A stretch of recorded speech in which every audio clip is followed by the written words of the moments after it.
اے نبی صلی اللہ علیہ وآلہ وسلم، کہہ دو کہ میں تو اپنے پروردگار ہی کی عبادت کرتا ہوں اور کسی کو اس کا شریک نہیں بناتا۔ یہ بھی کہہ دو کہ میں تمہارے لیے نہ کسی نقصان کا اور نہ نفع کا کچھ اختیار رکھتا ہوں۔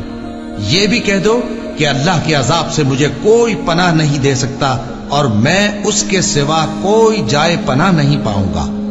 ہاں، اللہ کی طرف سے احکام کا اور اس کے پیغاموں کا پہنچا دینا ہی میرے ذمہ ہے، اور جو شخص اللہ اور اس کے پیغمبر کی نافرمانی کرے گا تو ایسوں کے لیے جہنم کی آگ ہے،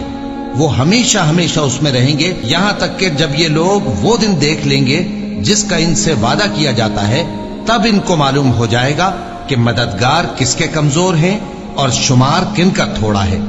کہہ دو کہ جس دن کا تم سے وعدہ کیا جاتا ہے میں نہیں جانتا کہ وہ عنقریب آنے والا ہے یا میرے پروردگار نے اس کی مدت دراز کر دی ہے۔ وہی غیب کا جاننے والا ہے، سو کسی پر اپنے غیب کو ظاہر نہیں کرتا، ہاں جس پیغمبر کو پسند فرمائے اور اس کو غیب کی باتیں بتا دے